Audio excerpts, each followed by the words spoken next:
Halo semuanya, selamat datang di video pembelajaran kami.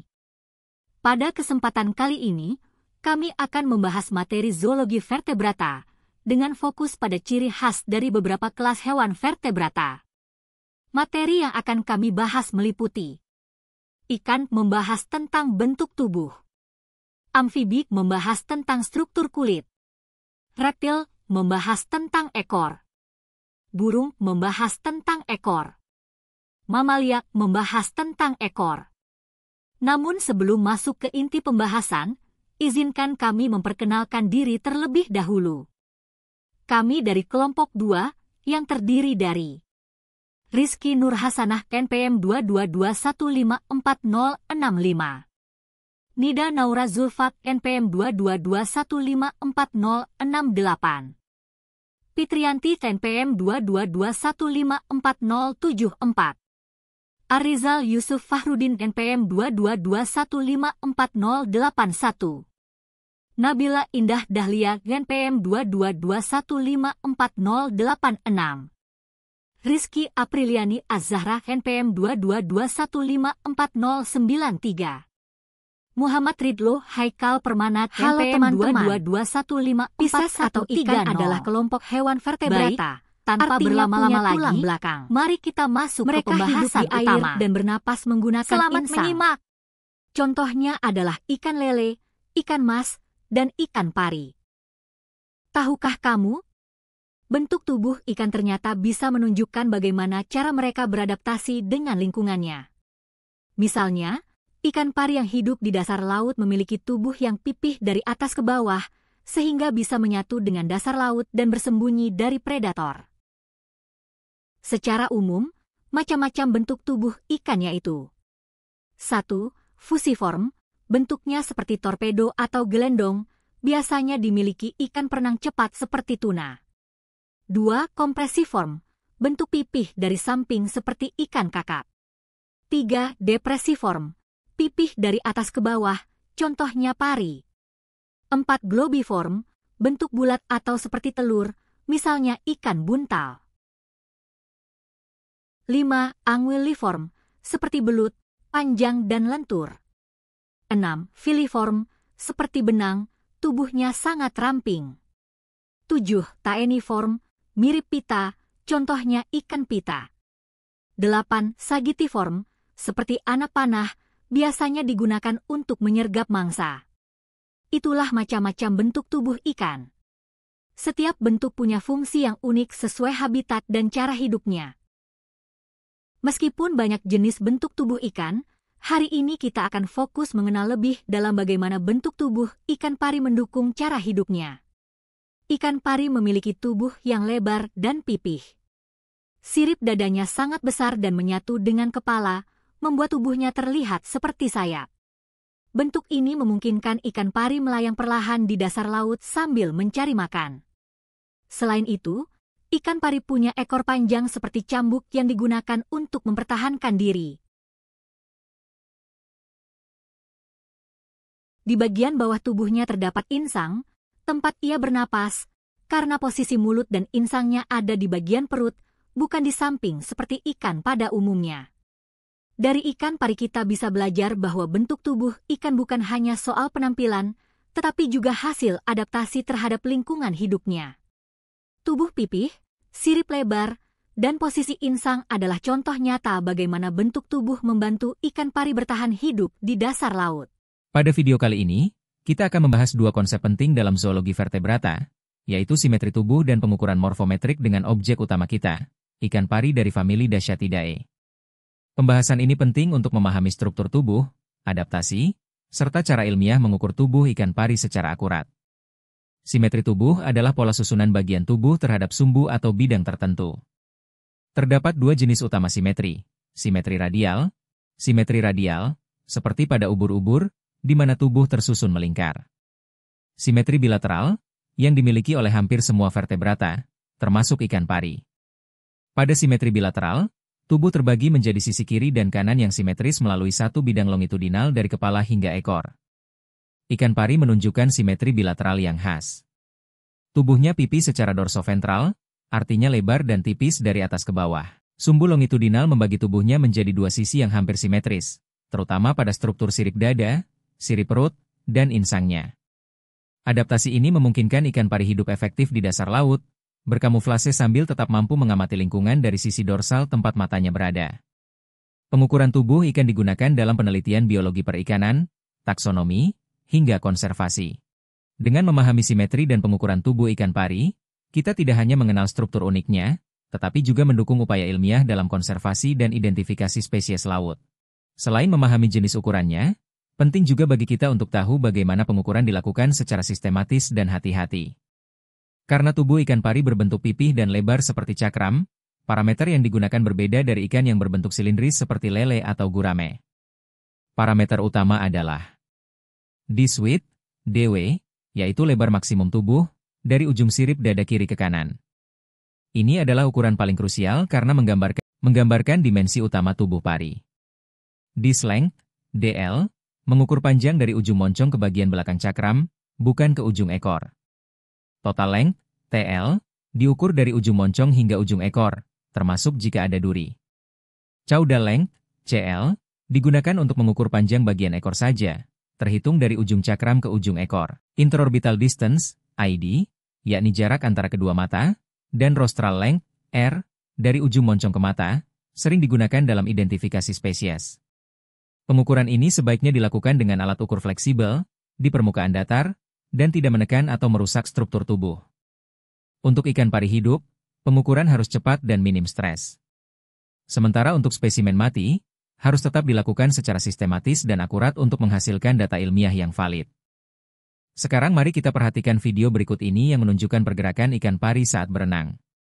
Jika kita perhatikan secara saksama, gerakan sirip dadanya, yang disebut pectoral fins, bergerak bergelombang seperti mengepak, namun sangat simetris antara sisi kiri dan kanan. Hal ini mencerminkan simetri bilateral tubuhnya, di mana struktur tubuh dan fungsi di kedua sisi bekerja seimbang dan terkoordinasi. Posisi mata yang berada di sisi atas tubuh, serta mulut dan insang di sisi bawah, juga merupakan bagian dari adaptasi simetri dorsoventral untuk hidup di dasar perairan. Dengan bentuk tubuh ini, ikan pari dapat menyelinap, berkamuflase, dan bermanuver secara efisien di lingkungan bentik atau dasar laut. Video ini sekaligus menegaskan bagaimana bentuk tubuh yang simetris bukan hanya struktur, tapi juga berperan penting dalam fungsi gerak dan bertahan hidup. Kita lanjut ke pembahasan terkait amfibi. Amfibi adalah kelompok hewan vertebrata, bertulang belakang, yang mampu hidup di dua lingkungan, yaitu di air dan di darat. Contoh hewan amfibi antara lain katak dan kodok. Menurut kalian, kenapa ya kulit katak tidak kering meskipun hidup di darat?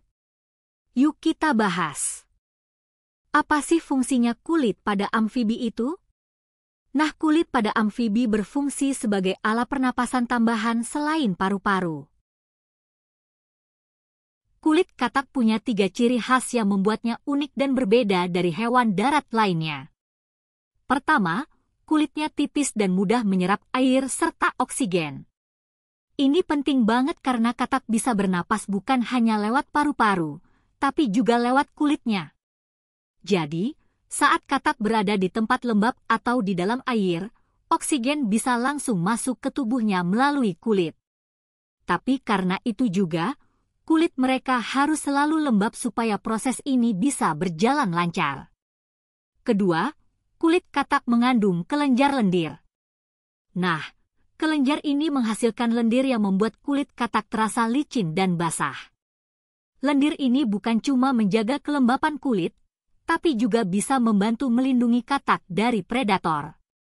Beberapa jenis katak bahkan punya kelenjar khusus yang bisa menghasilkan racun sebagai bentuk pertahanan diri. Coba perhatikan contoh nyatanya pada video berikut. Perhatikan bagaimana kulitnya tampak berkilau dan lembab. Nah, ini adalah salah satu ciri khas hewan amfibi seperti katak. Seperti apa yang telah kita pelajari sebelumnya, kulit yang halus memudahkan mereka menyerap oksigen langsung dari lingkungan, sedangkan kulit yang licin membantu menjaga kelembapan dan melindungi dari predator. Lalu apa bedanya kulit kodok dengan katak? Ciri kulit kodok yang berbeda dengan katak terletak pada tekstur, kelembapan, dan tampilannya. Berikut perbedaan utamanya. Yang pertama, kasar dan berbintil-bintil, terlihat lebih kering dan memiliki tonjolan-tonjolan seperti kutil. Permukaan yang kasar dan berbintil-bintil umumnya menunjukkan kondisi kulit atau jaringan yang tidak rata, di mana kondisi ini sering dikaitkan dengan penebalan epidermis atau proliferasi sel yang berlebihan pada lapisan luar. Yang kedua, kulitnya lebih kering, tidak sebasah kulit katak karena kodok biasanya hidup di tempat yang lebih kering.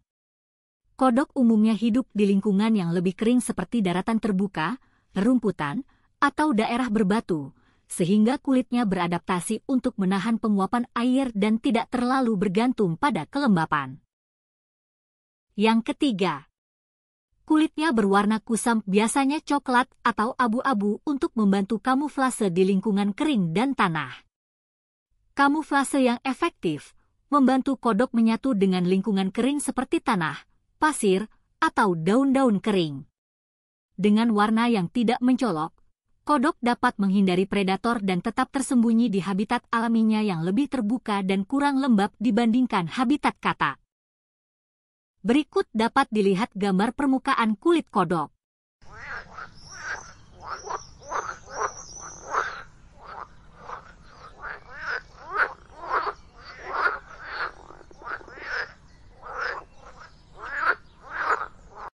Selanjutnya, kita akan membahas tentang reptil, khususnya mengenai ekor reptil. Reptil adalah kelompok hewan bertulang belakang berdarah dingin yang kulitnya bersisik. Reptil berkembang biak dengan bertelur, ovipar, atau bertelur melahirkan, ovovivipar. Mereka bernapas dengan paru-paru dan umumnya hidup di darat, walaupun ada juga yang bisa hidup di air. Tahukah kamu? Teman-teman, tahukah kalian? Bentuk ekor pada reptil ternyata tidak hanya sebagai ciri fisik biasa, loh. Setiap bentuk ekor memiliki fungsi esensial dalam aktivitas reptil, seperti menjaga keseimbangan, alat pertahanan diri, hingga membantu dalam berenang. Bahkan, keberadaan ekor reptil macam dua bentuk ekor. Reptil memiliki bentuk ekor yang beragam, dan setiap bentuknya punya fungsi yang khas. Pertama, ekor yang silindris dan runcing, seperti pada kadal, ular, dan buaya, membantu dalam pergerakan. Kedua, ekor yang pipih secara lateral seperti pada ular laut, berfungsi untuk membantu berenang. Dan yang ketiga, ekor pendek dan tebal seperti pada kadal gurun, digunakan untuk menyimpan cadangan energi. Contoh ekor reptil yang unik bisa kita lihat pada buaya.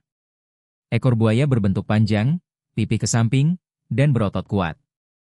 Fungsinya sangat esensial, yaitu untuk membantu berenang dengan efisien, menjaga keseimbangan tubuh di air, dan juga sebagai alat pertahanan diri dari musuh. Ukuran ekor pada reptil bisa sangat bervariasi.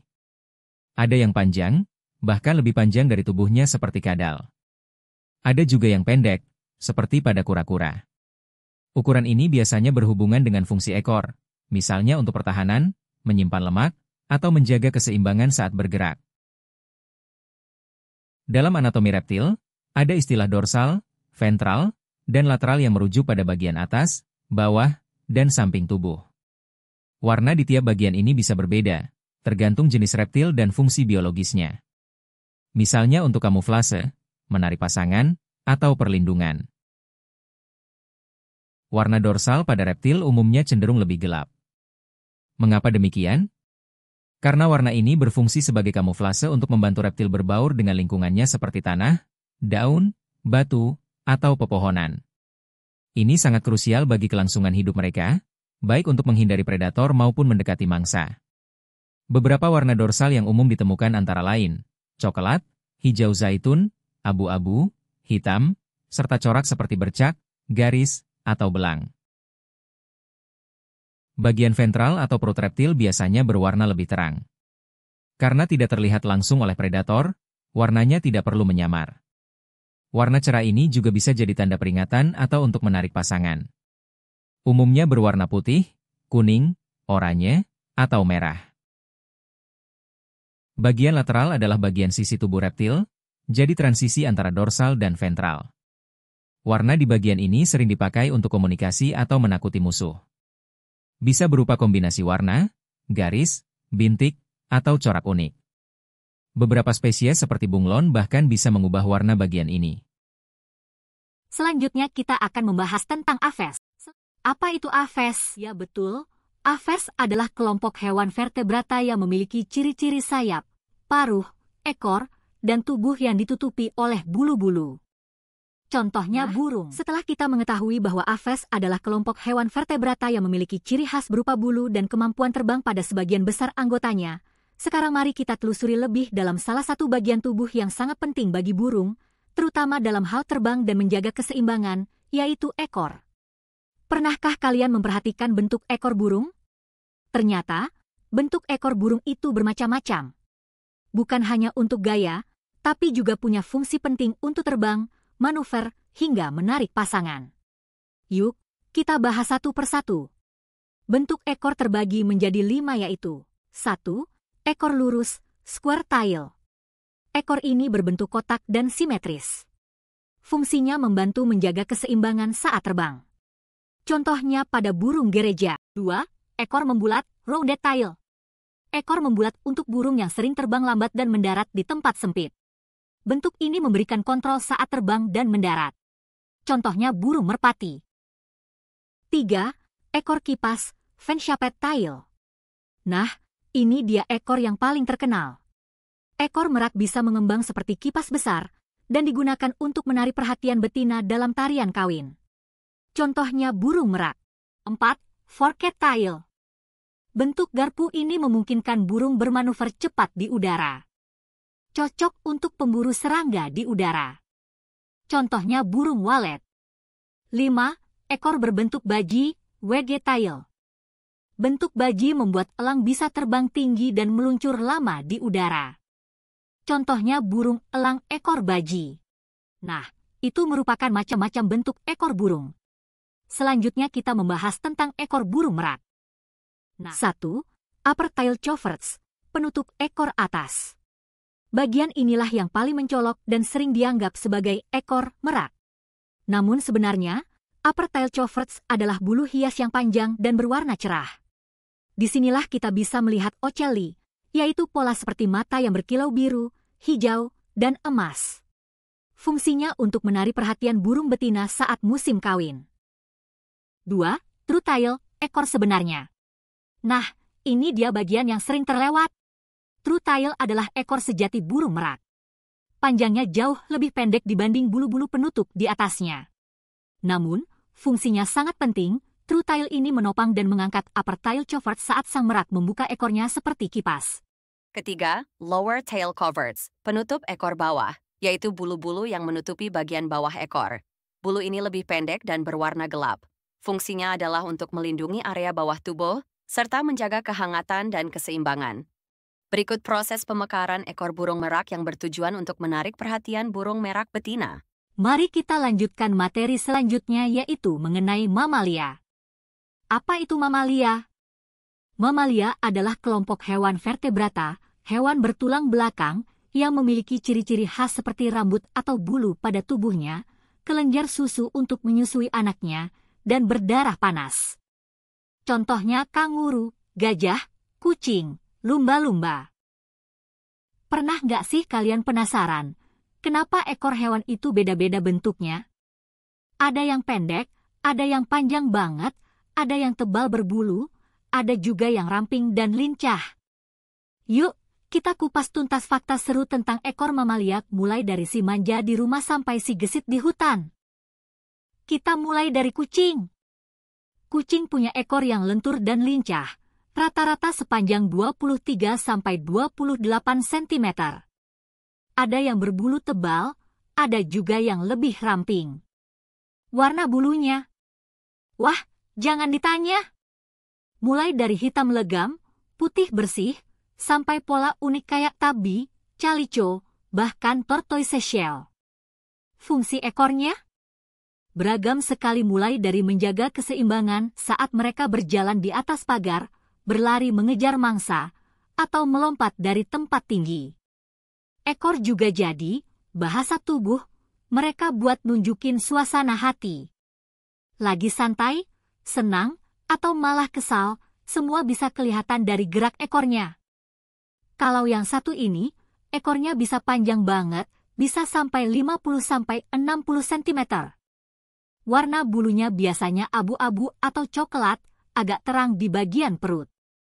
Nah, buat monyet, ekor itu bukan cuma alat penyeimbang saat mereka loncat-loncat di pohon, tapi juga kayak tangan ketiga.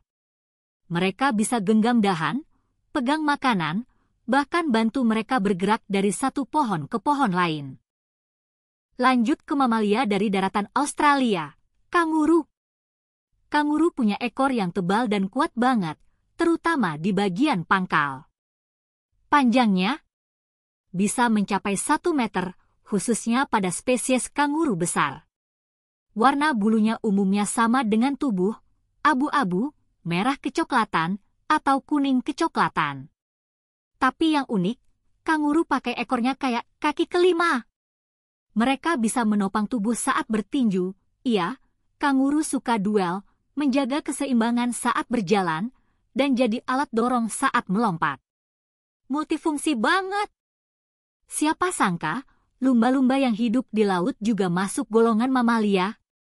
Saat bayi, lumba-lumba punya rambut halus di sekitar moncong, namanya lanugo, tapi nanti akan rontok seiring waktu. Yang menarik adalah sirip ekor mereka, atau fluke. Bentuknya mendatar, dengan 2 cuping besar, dan sangat penting buat berenang dan berkomunikasi. Ukuran sirip ekor pada lumba-lumba dewasa sekitar 20% dari total panjang tubuh. Warnanya biasanya serasi dengan tubuh, abu-abu gelap di atas, lebih terang di bawah.